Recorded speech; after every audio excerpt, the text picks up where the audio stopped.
Hello, free spirits. I hope you are well. Today, I have a very interesting subject to talk to all women around the world. 7 things that keep women slaves.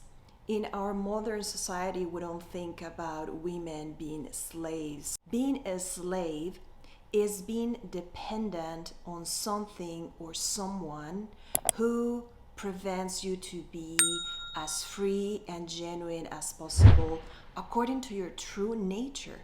And this is the key. What is the true nature of women? How much has been imposed on women by social conditioning? And how much are women doing every day, maybe even unconsciously to a certain degree, that is not really their nature, and they are just simply trying to follow what everybody else is doing, and how these attitudes affect women's happiness, women's freedom. So let's start with the first one, is believing that you are controlled by your emotions. I am a believer that social conditioning accounts for the vast majority, in most cases, of our beliefs and our behavior in life. So when you constantly hear since you're a child that you are emotional, that you are overreacting, or you are crazy, those labels that other people impose on women without being understanding or compassionate about the situation. It is true that women have a special sensitivity because we are life creators. We are nurturers, and this is a very important part of women and very beautiful. But at the same time, we are extremely strong to have children and then watch them go, not only physically, but psychologically and emotionally. And to be able to do everything we do, we have to be very, very strong, and at the same time have that sensitivity of the goddess, the creator of life, of the nurturer of the world and the universe. But that doesn't mean that we are controlled by our emotions. The second point that keeps women slaves is being afraid of being alone. A lot of people are afraid of being alone. Being alone is actually extremely important before you go into a relationship. A lot of times, life is going to force you to be alone because of different reasons, because you are taking a break from relationships, because you haven't found the proper person for you, you haven't made a click with someone, you haven't met someone, or your relationships have not worked the way you wanted for a reason. But being afraid of being alone is going to push you to be with the wrong person just because you don't want to be alone. Being afraid is never a good emotion to act upon. Every decision that we make based on fear is not the right decision most of the time. It clouds our reasoning, and it also blocks our heart. So whatever decision you make is probably not the best. We should teach our children how to be alone, and that being alone is something positive. You can work on yourself. You can have conversations with yourself, not in a mental health way, but have healthy conversations with your own soul, with your own heart, to enhance your spirit, to discover who you really are when you are alone. So this social conditioning, again, I think it is, that puts in our minds that being alone is wrong, it is strange, or that you are going to be perceived as if something is wrong with you. Get rid of this baggage, get rid of these notions that don't apply to every situation. Your life is your own, and even when we are part of the whole and the universe, and we are all interconnected, there is nothing wrong with being alone. even for years if you choose so, or if life sends you that opportunity to be alone. I know several friends of mine that they actually recognize that they don't want to be alone, that they are afraid of being alone, and they just jump from relationship to relationship to relationship without being complete themselves, without being found themselves first by themselves on their own to know who they are. It is not healthy not being able to be on your own and being alone and being in quietness and in silence and always wanting the company of someone. That should be a red flag that you are missing something, that you are trying to feel an emptiness, a space, or something that needs to be worked on within yourself. And that brings me to point number 3 of the 7 things that keep women slaves. And this is believing that your worth depends on your relationship status. You have an intrinsic belief, or better said, a belief that has been brought to you by social conditioning that makes you feel that you are less valuable as a woman because you are not in a relationship. If you don't have a man, you feel you are less than others. You feel that you are strange. Maybe you feel something is wrong with you. Your value does not diminish because you are not in a relationship. There are so many ways that we can live our lives if we were open to it. One of the reasons I love yoga and Eastern philosophy is because you find in several sources and literature very serious foundational scriptures and texts where yoga was developed, that being alone is part of your journey, and you don't necessarily have to be with a partner or get married. You can go to a brahmachari state, which is a way of living your life for spirituality. And this is also so misunderstood because it's also compared to being a monk, being a nun, being celibate or abstinent. And that does not necessarily have to be like that. It is simply that your goal in life is not to get married or have children, but if God or a higher power brings that opportunity to you, you will explore, you would be okay with it and probably happy. But if that is not in your life at the moment, you are perfectly fine. And there are many women who live like that. In our Western culture, it's not very common.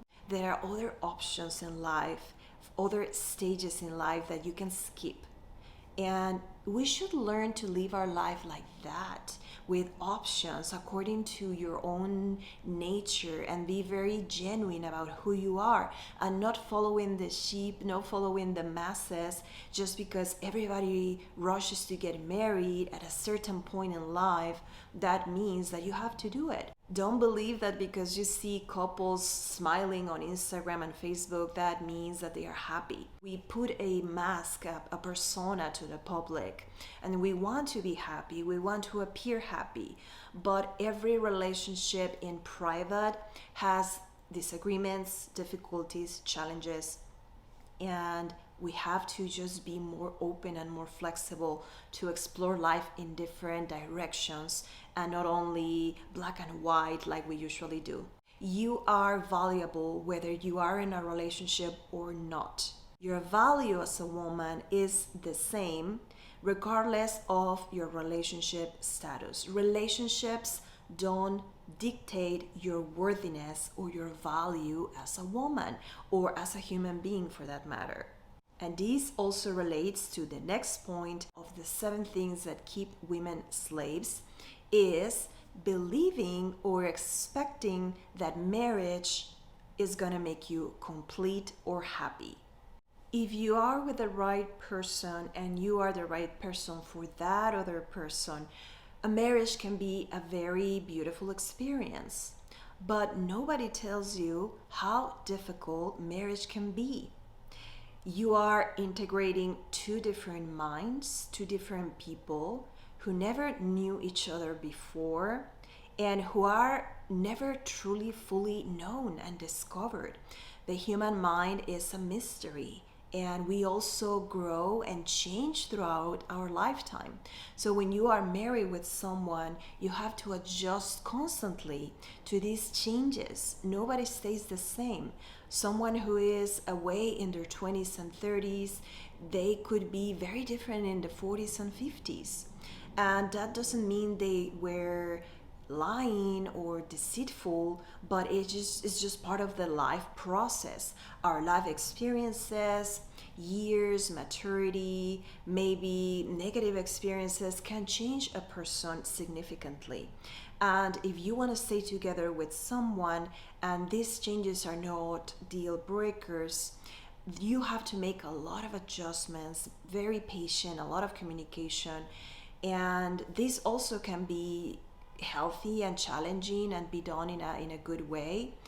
But don't go into a marriage with the expectation that it's a fairy tale that is going to complete you as a human being. You should be whole and complete yourself on your own, and be sure that you are not getting married because you're afraid of being alone or because you think that your value or your worth is based on your marriage. Marriage is a team, a partnership, and of course you are almost like one, but you always have to keep that balance, not forgetting that you are two separate individuals. Point number 5 of the 7 things that keep women slaves is letting your biological clock rush you into decisions. How much of this is your own nature and how much of this is social conditioning, perhaps we will never know. But what I know is that every woman is different.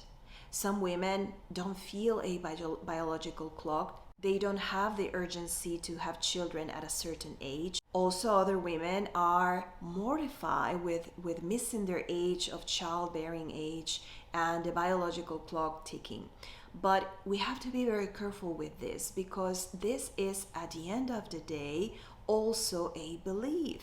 Never let that belief that you have a solid timeline where you have to have children. Sometimes also it's very wise to go with the flow and not push things. If you have children just because this is your only chance, sometimes we have children that we didn't really want. And this is completely irresponsible and unfair to bring a soul to this world just because your biological clock was ticking. This biological clock idea or situation can push women to get married to the wrong man, to have children at the wrong moment, or even to have children without really wanting them.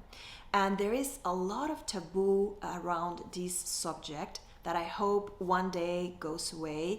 A woman can be extremely loving, nurturing, centered, and good natured, and deciding not to want to have children of her own for many reasons. If you don't want to have children, it is better to be honest with yourself, with your partner, with your friends, relatives, and the world before unconsciously making the decision of having children when you really didn't want to.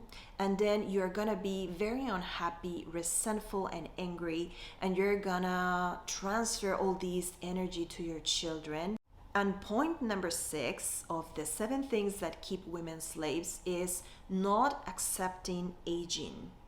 We are bombarded by commercials, social media, television, magazines with photos of young women in their teens, their early 20s, where they are very, very young and flawless and perfect. We see models and very tall and super skinny women. And the image that is portrayed to women is of these one option type of beauty. It is not true that all men like the model type, the tall, super skinny, flawless woman. Some men love the natural woman that doesn't wear a lot of makeup and they are more down to earth, less maintenance. This has put a lot of pressure and a lot of ideas in women's mind, and they actually believe that aging can be stopped. A lot of the lingo, the language, the choice of words of these marketing campaigns, these people know exactly what they are doing, marketers and marketing experts, to use words that appeal to women's emotions and fears. And all of these fears that I'm talking about, like being in a relationship, being beautiful and young forever, having a partner, all of these fears that women have created in their mind are exploited by marketing. Don't be a slave of aging. We have to know how to age with dignity and honorably. Aging should be something very valuable in the world. When we start getting white hair and wrinkles, they can be extremely beautiful if we wear them with wisdom and with dignity. They can reflect all the years that we have spent learning from our experiences and accepting that we are aging, instead of wasting your life worrying about too much makeup, being flawless, covering your grays, trying to pretend that you're younger or that you have no wrinkles or things like that. Is just not doing honor to you, to your life story, to your life journey. And I know it is difficult to make the shift when you are not so young, but you're not too old. It's like, it feels a little bit like being in limbo, but we should shift this dynamic and this way of thinking and really support each other. Women support each other.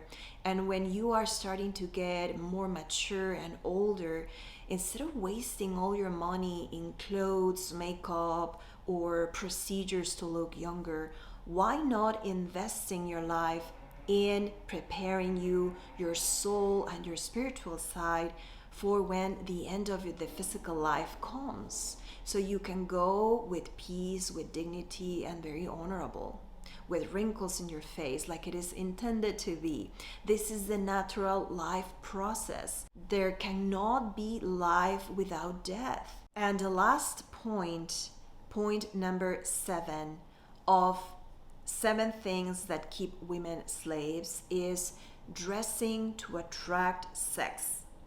What do I mean by that? Is dressing too sexy or too provocatively to get the attention of men, using your assets as a tool or a weapon to attract attention. The moment we do that is the moment where you are going to attract the men who are only interested in sex. Even when I am very respectful of different lifestyles, I don't want to judge, but it is undeniable that in the world we live in, the way you dress is your personal card. You are presenting yourself, marketing yourself with the way you dress, with the way you walk, the way you sit down, the way you behave, the words that you say, the thoughts in your mind. We also have a social responsibility to be a good example to younger women, especially as we grow more mature. And it is sometimes very sad to see very young women who have no guidance, who never heard from their father or their mother to cover their body, and in a normal way, right? I'm not talking about covering your body completely like nobody can see you, but there's no need to show cleavage, to show too much legs or short shorts that are obviously very, very provocative and sexually oriented, because that's what you're going to attract.